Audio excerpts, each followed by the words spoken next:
All right, I'm gonna share an event with you guys, and then I'm gonna get out of here. I got to go get with some players, so share with you. So, well, hopefully not take long, and then get out of here. But after we played 2 weeks ago today, I was in the ICU and was sitting there in a bed, and we had just got done playing Northern Iowa.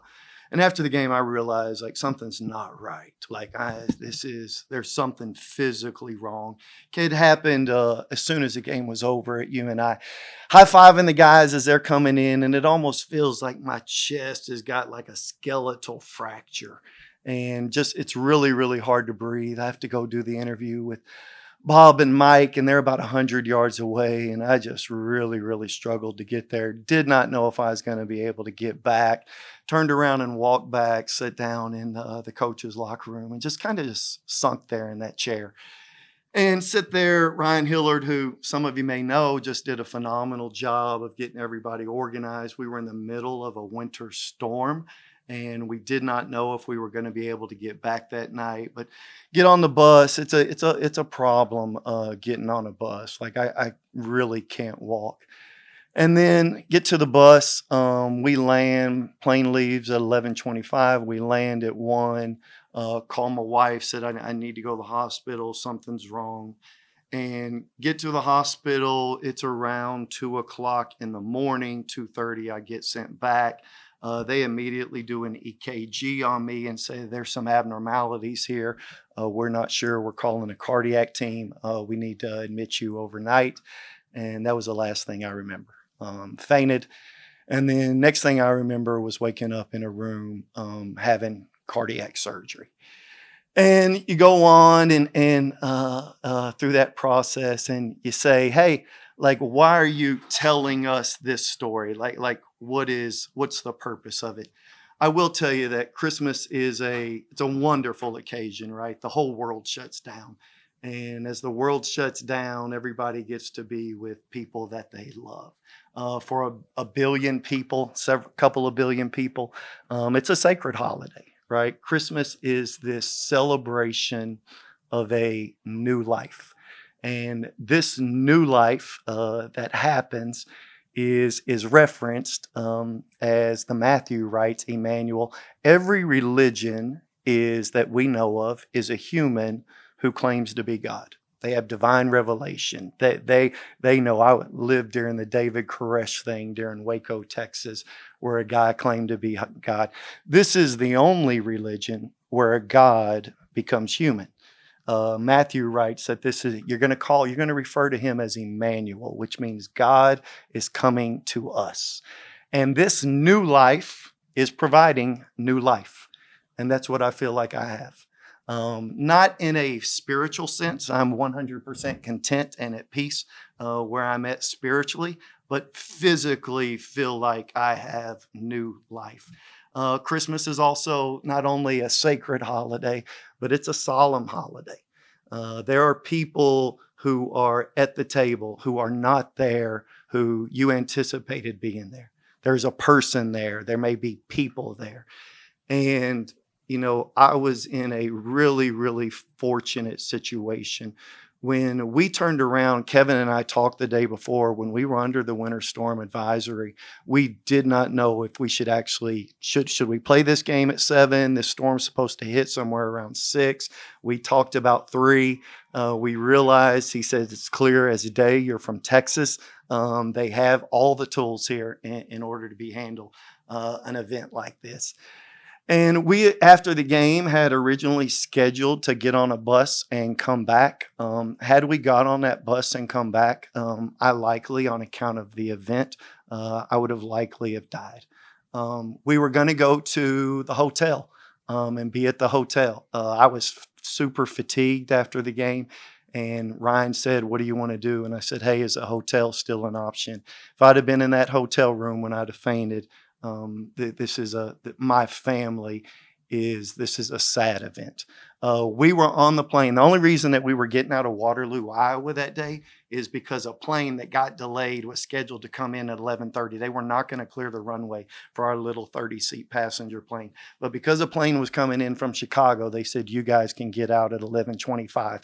If there was that, we didn't have security there on account of the winter storm. If we'd had security, this is probably a different outcome. I was going to go home, and I just said, you know what? This is heartburn. This is something. I'm not sure what it is. And I'd have slept in my guest bedroom, which I do after games, and my wife would have found me the following morning. When I called her and I told her I was going to go to the little hospital, she said, do not go to that one. She said, they do not have the things that you need. Go downtown to Wesley.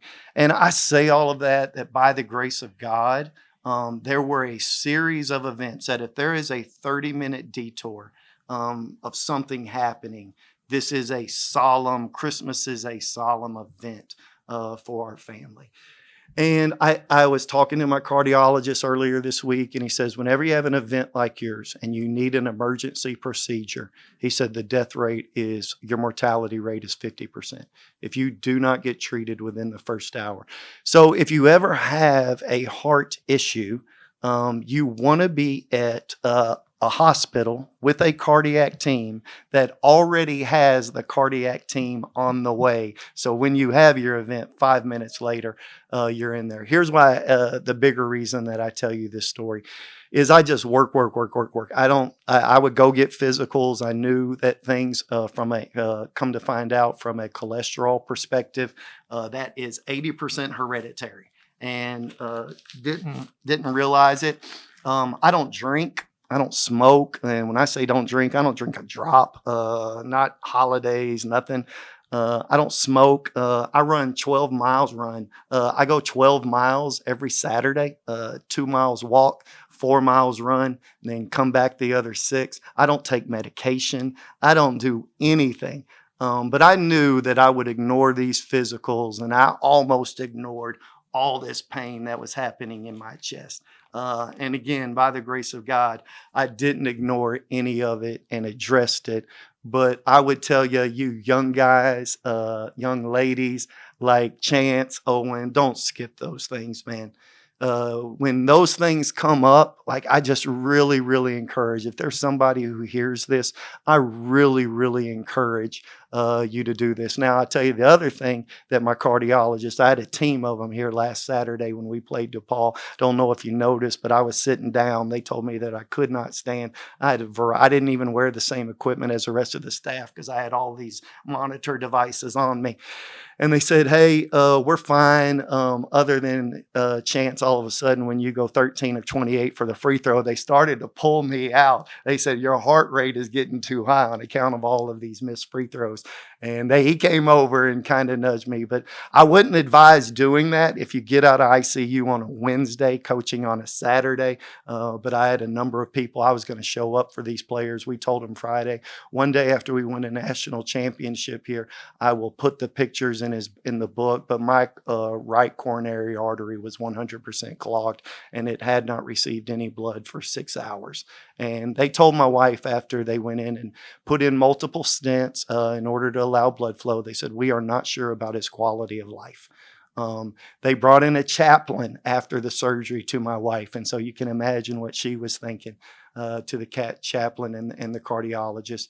And blood flow is 60 is ideal, or is premium. 55 to 60 is ideal. And I was a 58. And because the event happened where I was there, I'm turned out that there is zero. I actually feel better. It's as if you have a shower with very little water pressure, and all of a sudden somebody comes in and remodels and they put 3 extra shower heads in and they turn up the shower head. Like I feel as good as I've ever felt simply because there's blood flow.